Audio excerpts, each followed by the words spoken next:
Welcome to TT-Buddhism, the place where ancient wisdom meets the deepest questions of your soul.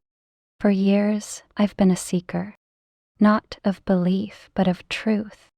I wandered through the vast fields of knowledge, studying the Bible, the Vedas, and the Quran, hoping to unlock the mysteries of life and the universe. I explored the Tao Te Ching, pondered the ethics of Confucius, and meditated on the writings of the Stoics. I immersed myself in the power of the subconscious mind, the laws of the cosmos, and every piece of ancient and modern wisdom I could find, all in search of a single thing: truth. But the more I learned, the more I realized something was missing. Knowledge filled my mind, but not my heart. Logic explained the world, but not my suffering. That's when I stumbled upon a collection of texts unlike any other, the Nikaya scriptures, the original words of the Buddha, and suddenly the illusion began to dissolve.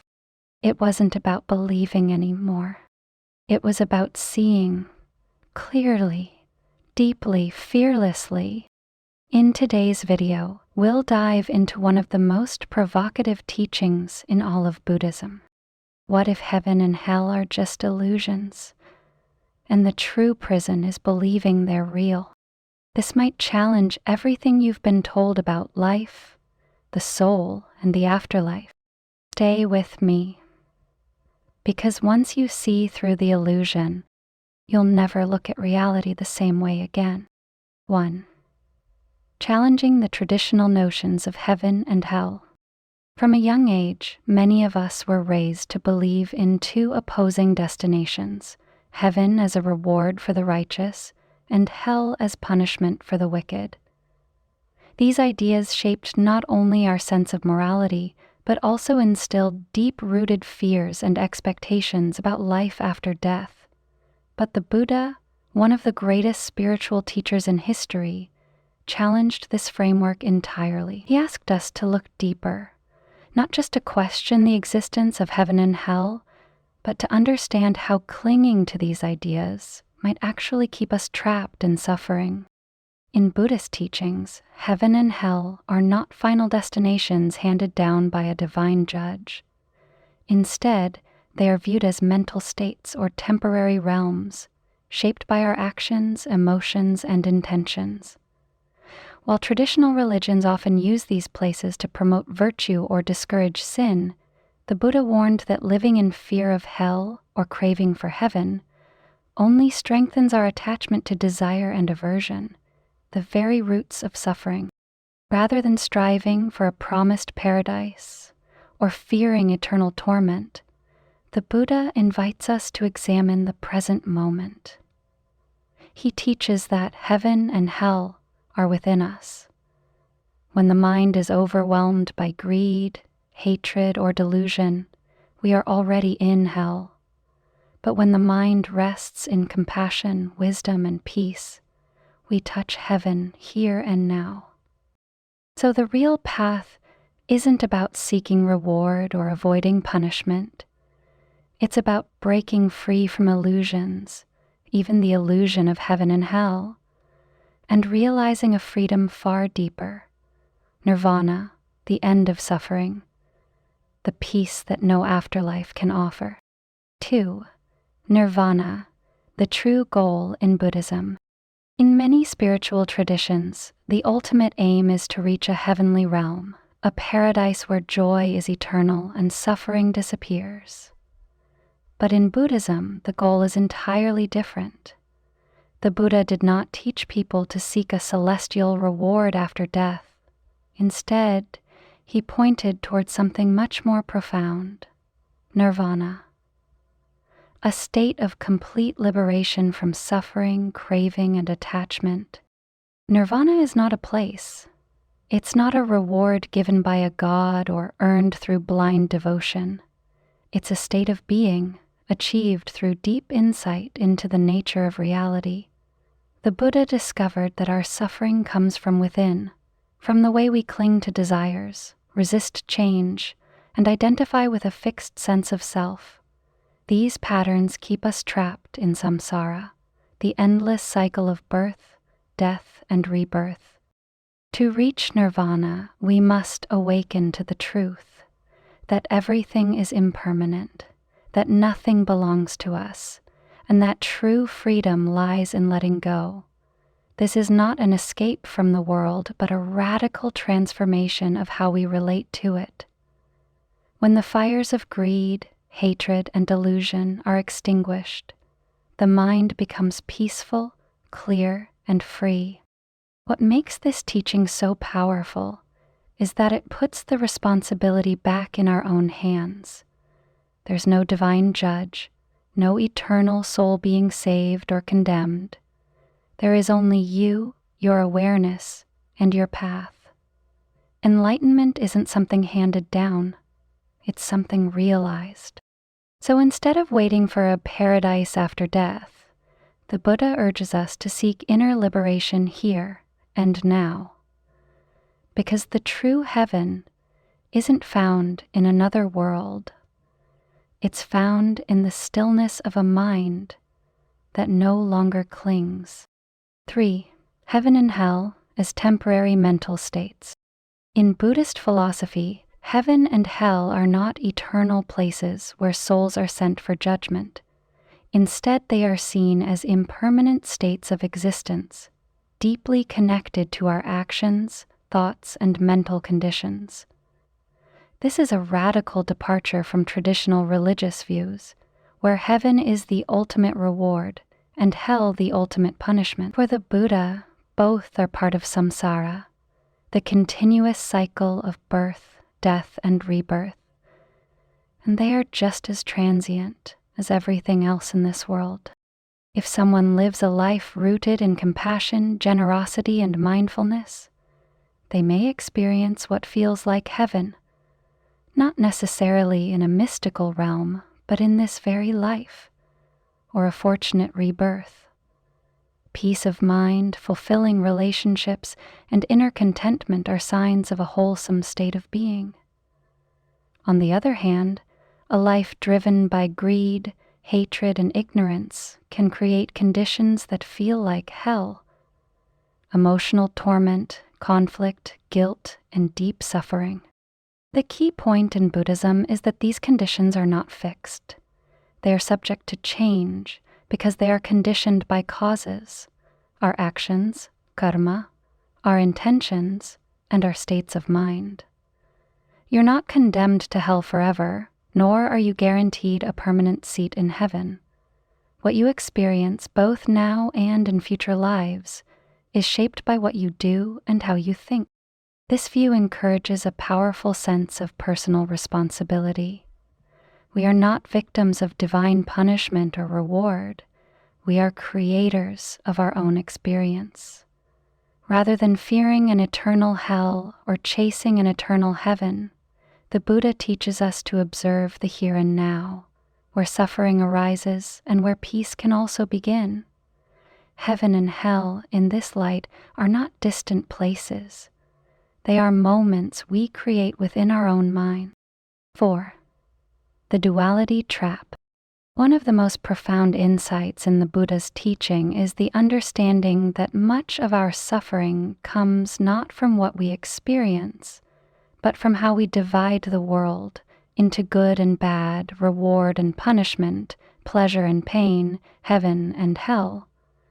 This habit of the mind, known as duality, creates a constant inner conflict. We crave what we label as good and run from what we perceive as bad. We live our lives chasing happiness and fearing loss, and in doing so, we remain trapped. The Buddha saw this clearly. He realized that as long as we are caught in this dualistic mindset, we are never truly free. Why? Because even when we reach something pleasant, we fear losing it. Even when we avoid something painful, we worry it might return. And so, the cycle of craving and aversion continues, pulling us deeper into samsara. the endless loop of birth, suffering, and death. When it comes to heaven and hell, this duality becomes especially dangerous. Striving for a heavenly afterlife or fearing eternal damnation seems noble on the surface, but it subtly reinforces the idea that happiness must be earned or bought, and that suffering is always a punishment. Buddhism teaches something very different, that freedom doesn't lie in chasing pleasure or avoiding pain, but in transcending the entire game. The middle way, as taught by the Buddha, is the path that cuts through this duality. It teaches us to see things as they are, without clinging or rejecting. Only when we let go of the concepts of this is good and this is bad can we begin to touch true peace. A peace that does not depend on outcomes or beliefs about the afterlife. So the question becomes, can we live without chasing heaven or running from hell? Can we step out of the trap and see reality for what it truly is? That's where liberation begins. 5. Nirvana Visavra, afterlife concept. In many theistic religions, the afterlife is framed as a final judgment, heaven for the righteous, hell for the sinful. These are seen as eternal destinations, determined by an all-knowing divine authority. But in Buddhism, the concept of nirvana breaks away entirely from this framework. Nirvana is not a place one goes to after death, nor is it a reward granted by a deity. It is a state of awakening, realized through deep inner transformation. The contrast couldn't be more striking. Heaven and hell, as taught in the Bible or Quran, are outcomes based on moral behavior judged by a supreme being. They reflect a worldview where justice is meted out externally. But in Buddhism, there is no judge, no divine verdict, and no eternal soul to be saved. Instead, your liberation depends entirely on your own insight, your own effort, your own mindfulness. Nirvana is not reached through devotion to a god or submission to divine will. It's achieved when a person fully transcends craving, attachment, and the illusion of self. It's a profound shift of consciousness, from identifying with the ego and its endless desires, to resting in the peace of knowing that nothing truly belongs to us, and nothing lasts. In this light, the Buddhist path is incredibly empowering. It doesn't ask you to wait for salvation after death. It asks you to wake up now, to let go of clinging, to observe your mind, to live with awareness and compassion, and in doing so, to gradually dissolve the very roots of suffering. Whereas heaven and hell are external destinations judged by another, nirvana is an internal liberation discovered by you. This is the heart of the Buddha's message. Freedom isn't something given. It's something realized through wisdom, discipline, and deep inner clarity. 6. Karma, a law of cause and effect, not divine judgment. In many religious traditions, karma is often misunderstood as a system of divine reward and punishment, as if a god is watching our every move, assigning us points for good deeds and strikes for bad ones. But in Buddhism, karma is not about judgment at all. It's a natural law of cause and effect, as simple and impartial as gravity. According to the Buddha, every action we take, through body, speech, or mind, creates a ripple in the fabric of our existence. These ripples, over time, shape our experiences. Acts rooted in compassion, honesty, and wisdom tend to lead to peace and joy. Meanwhile, actions born from greed, hatred, or ignorance generate suffering, conflict, and confusion. This is karma in its purest form, not a punishment, but a reflection of the energy we put into the world. And here's what makes it so profound. Karma is self-directed. There is no external being controlling your fate, no divine verdict. Only you, your intentions, your awareness, your choices. This teaching removes the fear of being judged and replaces it with empowerment and responsibility. If your actions create your future, then your freedom lies in every decision you make, moment by moment. Buddhism doesn't use karma to scare people into behaving morally.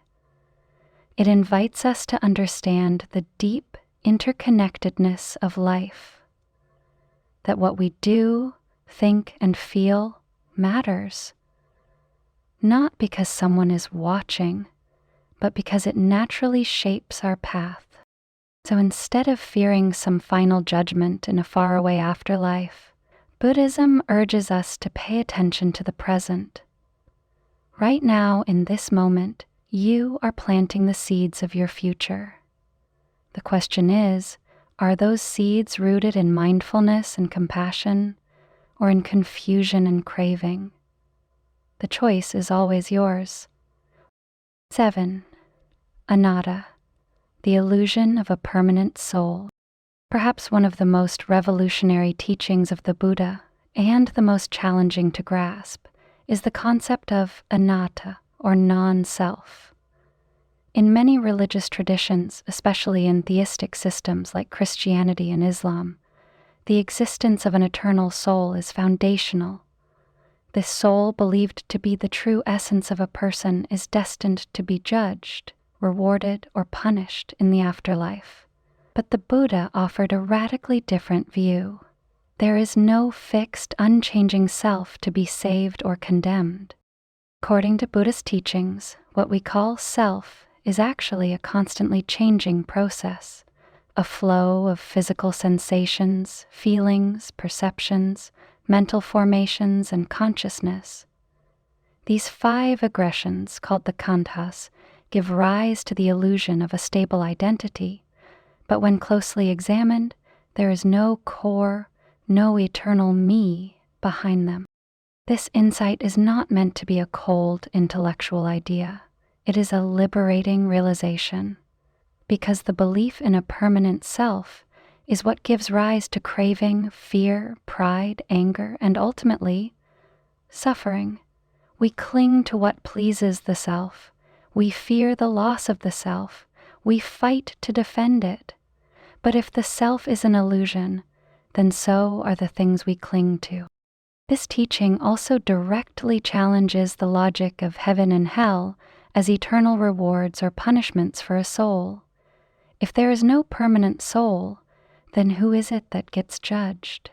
Who is it that is sent to an eternal destination? Buddhism shows us that true liberation comes not from saving the soul, but from seeing through it. By letting go of this illusion, we begin to loosen the tight grip of attachment and step into a vast inner space of peace, clarity, and freedom, the very path to nirvana itself. 8. Rebirth without a permanent soul. One of the most misunderstood aspects of Buddhism is its teaching on rebirth. Many people, especially those familiar with other religious traditions, assume that Buddhism teaches reincarnation, the idea that a permanent soul travels from one life to the next. But that's not what the Buddha taught. In fact, this idea would contradict the core principle of anatta, the teaching of non-self. In Buddhism, there is no eternal soul to be reborn. So then, what continues? The Buddha explained rebirth as the continuation of conditions, not the movement of a soul. Think of it like a flame, passing from one candle to another.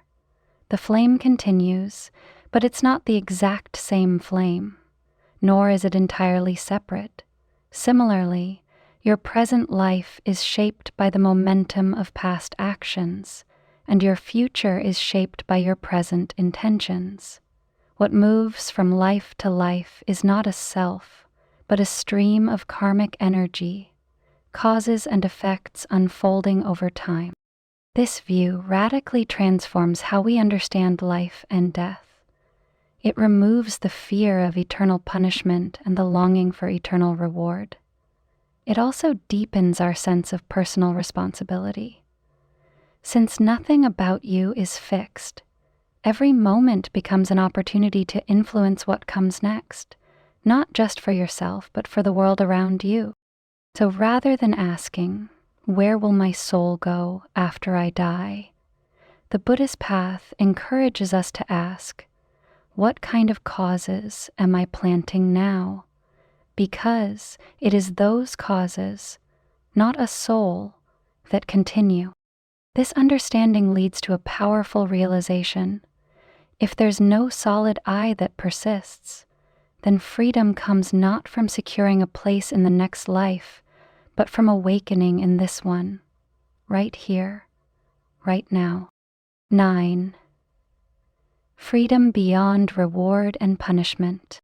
At the heart of the Buddha's teachings lies a quiet but radical invitation to let go of the entire framework of reward and punishment. In most religious systems, this framework is deeply ingrained. Be good, and you'll be rewarded in heaven. Be bad, and you'll be punished in hell. It sounds fair, even logical, but the Buddha saw something deeper. This very mindset is another form of bondage. Why?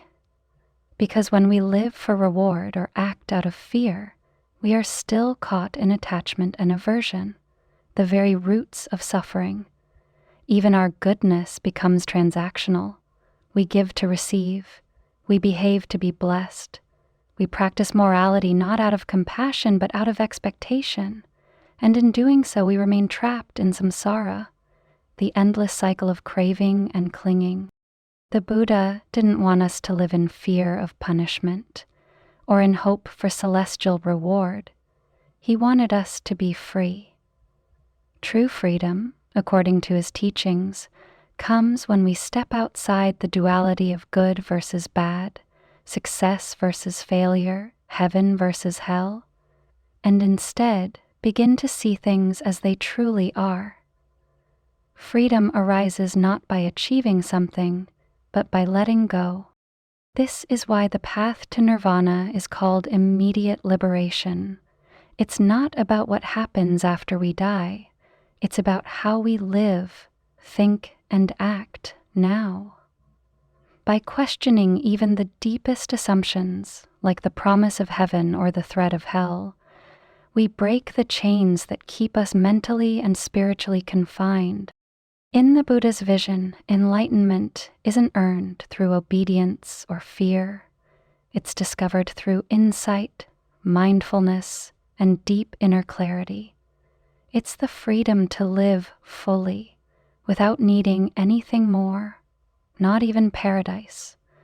And in that very simplicity, the profound truth emerges. Peace is possible, now and always, beyond all illusions. 10. True enlightenment. Seeing through the illusion. The Buddha's teachings don't just offer a different version of spirituality, they turn the entire idea of spirituality on its head. Rather than giving us another belief to cling to, the Buddha asks us to look directly at our clinging itself.